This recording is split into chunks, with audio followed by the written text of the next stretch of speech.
बच्चों, कल मैंने आपको स्वर लिपि किसे कहते हैं तथा स्वर लिपि में क्या गुण होते हैं ये बताया था तथा ये भी बताया था कि स्वर लिपि के दो प्रकार प्रचलन में हैं जिन्हें हम पद्धति के नाम से जानते हैं। उनमें से एक है भातखंडे पद्धति और दूसरी है विष्णु दिगंबर पद्धति। भातखंडे पद्धति का आविष्कार पंडित विष्णु नारायण भातखंडे जी ने किया था, जिसे उत्तर भारतीय संगीत पद्धति भी कहते हैं, जिस पद्धति के माध्यम से आप लोग संगीत की शिक्षा पा रहे हैं। दूसरी पद्धति है विष्णु दिगंबर पद्धति। इसका आविष्कार पंडित विष्णु दिगंबर पलुस्कर ने किया था तथा इसे कर्नाटक संगीत पद्धति के नाम से भी जाना जाता है। बच्चों, अब मैं आपको दोनों पद्धतियों में स्वरों को किस प्रकार से बताया गया है, सप्तकों को किस प्रकार से लिखना बताया गया है, जिसके माध्यम से हम समझ सकें कि किस प्रकार से स्वरों को गाया जाना है। तो सबसे पहले मैं आपको बताऊंगी भातखंडे तथा विष्णु दिगंबर पद्धतियों का स्वरों का तुलनात्मक अध्ययन। तो बच्चों, जिस प्रकार से आपको ये स्क्रीन में तुलना दिखाई जा रही है, इसी प्रकार से आप कॉपी पर लिखेंगे। ऊपर भातखंडे तथा विष्णु दिगंबर पद्धतियों का तुलनात्मक अध्ययन, ये हेडिंग डालने के बाद आपको 3 ये कॉलम बनाने हैं, जिनमें कि आपको पहले में है विवरण, दूसरे में भातखंडे स्वर पद्धति में जो चिन्ह है उन्हें, तीसरे में विष्णु दिगंबर स्वर चिन्ह जो है उस तरीके से आपको एक लाइन में लिखकर इसको दिखाना है। तो सबसे पहले बताया जा रहा है कि शुद्ध स्वर भातखंडे पद्धति में किस प्रकार लिखे जाते हैं। तो भातखंडे में बच्चों, आप लोग जानते हो, शुद्ध स्वरों को जब लिखा जाता है तो स्वर के नाम लिख दिए जाते हैं, जैसे इसमें रे गा मा लिख के दिखाया है। तो सातों स्वरों में से कोई भी स्वर आप लिख सकते हैं और उसके बाद उसमें कोई चिन्ह नहीं लगेगा। तो ये मतलब होता है कि ये शुद्ध स्वर है, क्योंकि इनमें कोई भी चिन्ह नहीं है। इसी प्रकार से विष्णु दिगंबर पद्धति में भी यही माना गया है कि अगर सिर्फ स्वर लिखे हुए हैं तो फिर कोई भी अगर चिन्ह नहीं है तो ये शुद्ध स्वर माने जाएंगे। अब दूसरा है कि कोमल स्वर किस प्रकार से लिखे जाएंगे। तो भातखंडे पद्धति में जब कोमल स्वर दिखाना होता है किसी राग में, जैसे कि राग भैरव में रे कोमल है, धा कोमल है, ये इन्होंने लिख के हमने आपको दिखाया हुआ कि रे और गा कोमल अगर गाना है तो उसके नीचे बड़ी लकीरें छोटी सी लगा देते हैं, ये भातखंडे पद्धति में। और विष्णु दिगंबर पद्धति में स्वर लिखने के बाद जिस प्रकार से हलंत लगाया जाता है, एक साइड में छोटी सी लाइन, उस तरीके से लगाते हैं। इसका मतलब होता है कि स्वर कोमल गाना है। अब है तीव्र स्वरों के लिए। तीव्र स्वर की पहचान के लिए भातखंडे पद्धति में ऊपर खड़ी लकीर लगाई जाती है, इसमें आपका माँ लिखा हुआ है और माँ के ऊपर खड़ी लकीर, चूंकि मध्यम ही तीव्र है, बाकी कोई भी स्वर अपने स्थान से ऊपर की ओर नहीं गाते हैं, इसलिए माँ को ही दिखाया है। और विष्णु दिगंबर पद्धति में माँ को अगर तीव्र दिखाना है कि किसी राग में तीव्र मध्यम गाया जाएगा, जैसे राग यमन में आप लोग आते हैं, तो एक जैसे उल्टा हलंत है, उस तरीके का ये चिन्ह विष्णु दिगंबर पद्धति में माना गया है। बच्चों, इसके बाद आता है सप्तक के पहचान के लिए। तो सबसे पहले है मध्य सप्तक। भातखंडे पद्धति में मध्य सप्तक के लिए कोई भी चिन्ह नहीं है। अगर स्वर लिखे हुए हैं तो हम लोग समझ जाते हैं कि ये स्वर जो है मध्य सप्तक यानी बीच की आवाज में अपनी नेचुरल वॉइस में ही गाने हैं। इसी प्रकार से विष्णु दिगंबर पद्धति में भी किसी भी तरीके के चिन्ह का प्रयोग स्वरों के साथ नहीं किया जाता है अगर मध्य सप्तक के स्वर हैं। इसके बाद है मंद्र सप्तक। मंद्र सप्तक में भातखंडे पद्धति में बच्चों आप लोग जानते हैं, जब स्वर के नीचे एक छोटी सी बिंदी लगा दी जाती है, एक छोटे से बिंदु का प्रयोग करते हैं और अगर इस प्रकार से लिखा होता है तो हमें समझ में आ जाता है कि ये स्वर अपने शुद्ध अवस्था से या मध्य सप्तक के ना होके उससे थोड़ा नीचे गाए जाएंगे। ये मैं आपको बता चुकी हूँ, बताया हुआ है आपको। तो ये चिन्ह आपका मंद्र सप्तक का होता है कि स्वर के नीचे छोटी सी बिंदी। लेकिन बच्चों विष्णु दिगंबर स्वरलिपि पद्धति में इसका उल्टा होता है। वहां पर अगर स्वर नीचा गाना है तो उसके ऊपर बिंदी लगाते हैं। तो ये आपको ध्यान रखना है, क्योंकि आप लोग भातखंडे पद्धति में पढ़ाई कर रहे हैं तो आपको अगर स्वर नीचा गाना है तो नीचे बिंदी लगानी है। इस बात का आपको ध्यान रखना है। अब है तार सप्तक। बच्चों तार सप्तक की पहचान के लिए भातखंडे पद्धति में यानी कि जो जिस पद्धति के माध्यम से आप संगीत सीख रहे हैं उसमें स्वर के ऊपर बिंदी लगाते हैं। तो इसकी ये पहचान होती है कि स्वर ऊंचा गाना है। जैसे आपने अलंकार में गाते हैं ना, सारे गामा पाधा नी सा, नी के बाद जो सा लिखते हैं उसके ऊपर बिंदी लगाते हैं, इसका मतलब होता है कि ये सा ऊंचा गाते हैं आप लोग। उसी तरीके से अगर किसी स्वर के ऊपर बिंदी लगी है तो इसका ये मतलब होता है कि ये स्वर ऊंचा गाना है। बच्चों अब हम लोग देखते हैं कि विष्णु दिगंबर पद्धति में क्या है।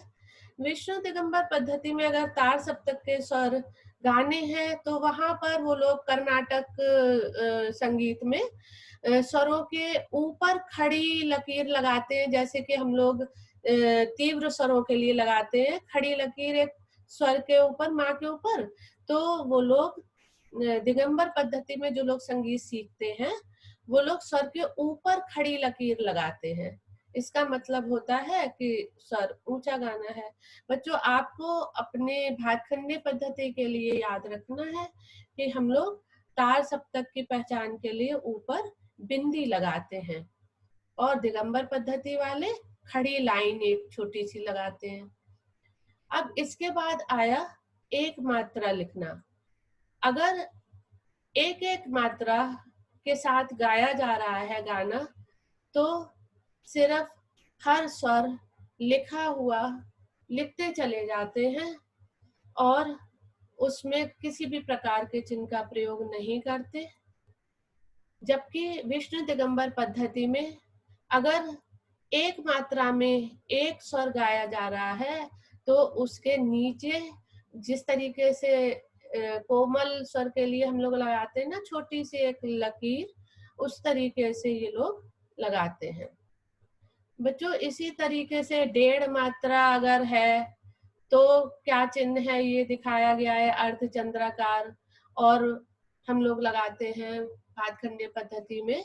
और यानी भातखंडे पद्धति में तो कोई किसी भी तरीके का हमें दुगुन तिगुन चौगुन जो भी दिखानी होती है वो उसके नीचे हम अर्धचंद्राकार का ही प्रयोग करते हैं।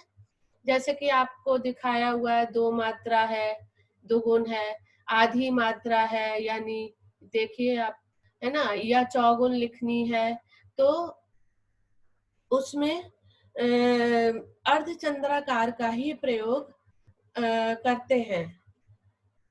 जबकि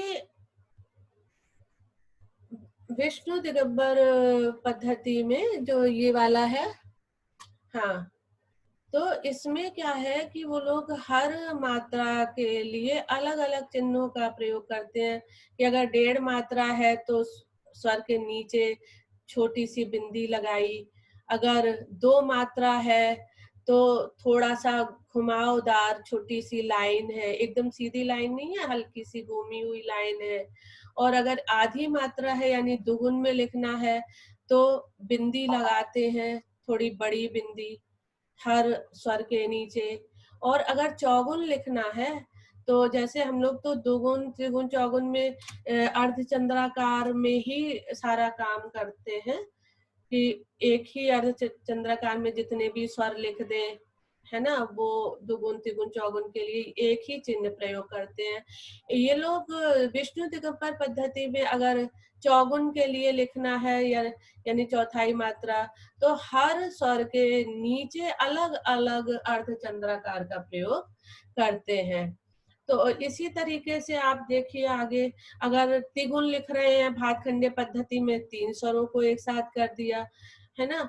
और अगर 6 गुण लिख रहे हैं, अभी हमने आपको बताया कि कितने भी हम लयकारी लिखते हैं, लयकारी लिखने के लिए भातखंडे पद्धति में एक ही चिन्ह है, वो है अर्धचंद्राकार।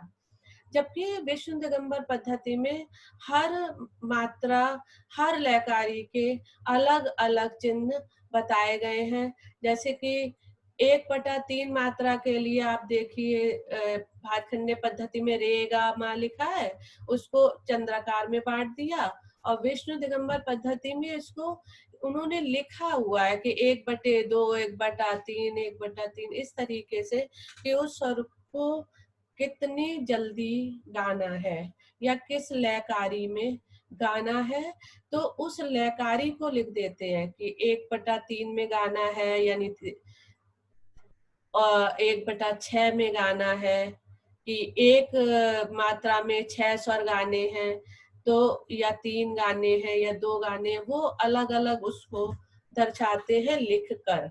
और भातखंडे पद्धति में सभी के लिए जितने गाने एक मात्रा में 6 स्वर गाने हैं, तो उसको एक अर्धचंद्राकार में दिखा दिया।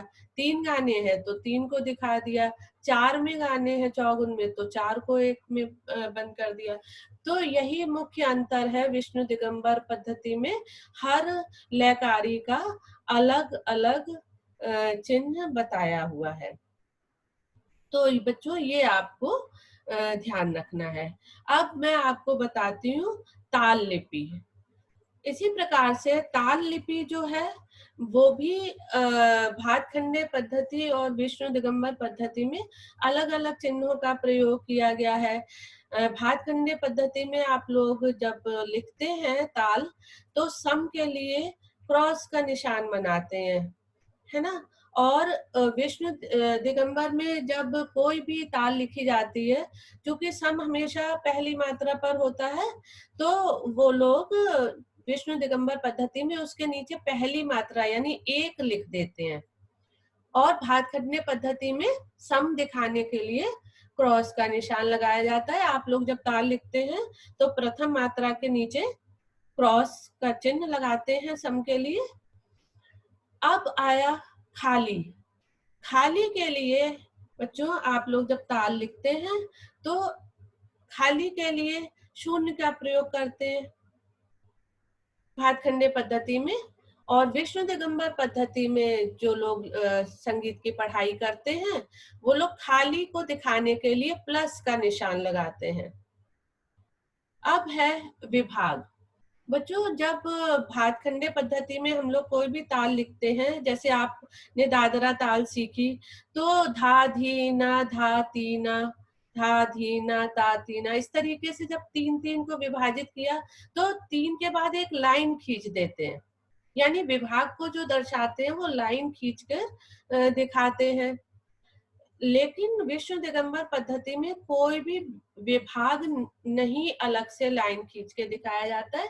वो पूरी अगर ताल लिखनी है तो सीधा ताल के बोल लिख देंगे।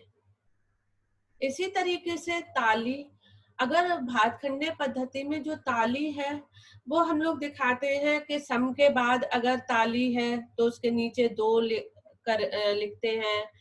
फिर अगर तीसरी ताली है तो 3 लिखते हैं, चौथी ताली है तो 4 लिखते हैं। जिस तरीके से आपने देखा होगा 3 ताल में बच्चों आप लोग जब 3 ताल लिखते हैं तो सम के लिए पहले विभाग में क्रॉस लगाते हैं। फिर 5वीं मात्रा के नीचे 2 लिखते हैं, यानी कि यहाँ पर दूसरी ताली लगेगी। उसके बाद फिर 5, 6, 7, 8 दूसरे विभाग के बाद जो 9वीं मात्रा आती है उसके नीचे आप लोग 0 लिखते हैं कि यहाँ पर खाली है 9वीं मात्रा पर। इस तरीके से आप लोगों ने जो 3 ताल सीखी हुई है, आपको पता है कि हम लोग सम के बाद जो भी तालियां होती हैं उसको 2, 3, 4 इस तरीके से क्रम में लिखते हैं।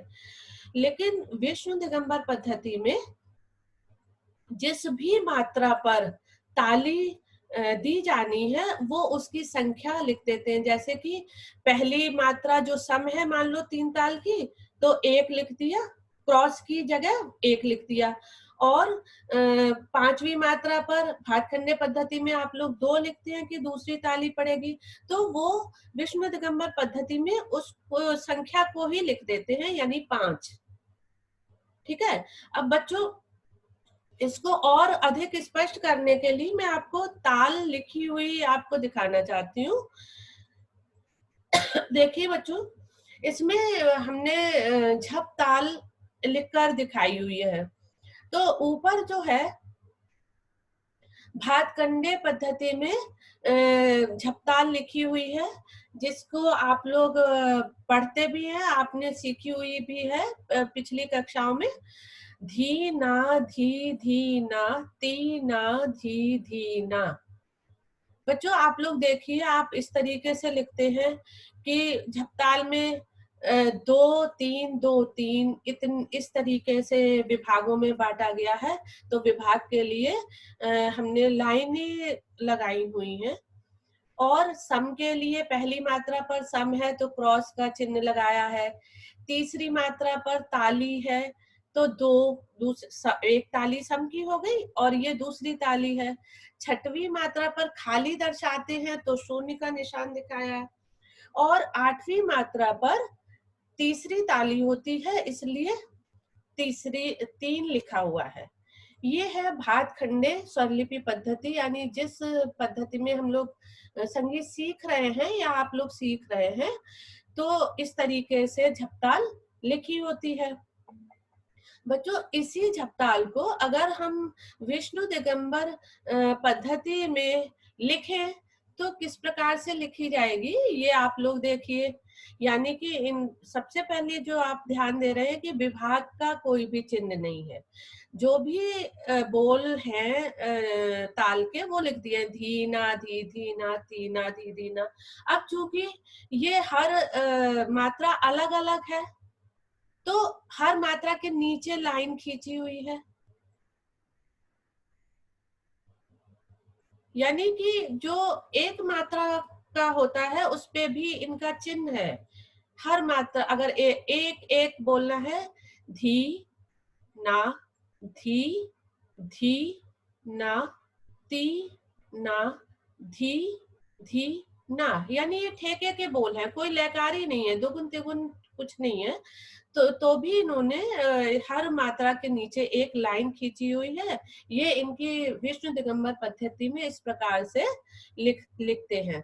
ऊपर मात्राएं लिखी हुई हैं कि 1, 2, 3, 4, 5, 6, 7, 8, 9, 10 मात्रा की है झपताल। अब बच्चों आप लोग चिन्ह देखिए, पहली मात्रा पर 1 लिखा हुआ है, ये सम है। भातखंडे पद्धति में सम के लिए क्रॉस लगाते हैं और विष्णु दिगंबर पद्धति में जो मात्रा है वही लिख देते हैं। अब बच्चों आप लोग देखिए, तीसरी मात्रा पर इन्होंने 3 लिखा है और भातखंडे पद्धति में तीसरी मात्रा पर चूंकि दूसरी ताली पड़ रही है इसलिए 2 लिखा है। अब बच्चों आप लोग देखिए, छठवीं मात्रा खाली दर्शाने के लिए विष्णु दिगंबर पद्धति में प्लस का निशान है और भातखंडे पद्धति में हम लोग 0 के माध्यम से खाली को दिखाते हैं। इसके बाद बच्चों 8वीं मात्रा देखिए। 8वीं मात्रा पर तीसरी ताली है झपताल में। तो भातखंडे पद्धति में हमने 3 लिखकर दिखाया हुआ है, और विष्णु दिगंबर पद्धति में जहां पर भी ताली देनी होती है उस मात्रा को ही लिख दिया जाता है, तो इसलिए इन्होंने 8 को ही लिखा हुआ है। बच्चों आशा करती हूँ आपको ये समझ में आया होगा कि भातखंडे तथा विष्णु दिगंबर पद्धतियों की जब तुलना की जाती है। आज हमने आपको स्वरों की तुलना और ताल लिपि की तुलना दोनों ही आपको समझाने का प्रयास किया। बच्चों आशा करती हूँ आपको ये समझ में आ गया होगा, और इसको आप बार बार पढ़िए, बार बार देखिए, और आपको ये समझ में आ जाएगा। बच्चों आज इतना ही। आशा करती हूँ आपने भातखंडे तथा विष्णु दिगंबर पद्धतियों का जो तुलनात्मक अध्ययन था, वो जो आज मेरा टॉपिक था, उसको अच्छी तरह समझ लिया होगा। नमस्ते।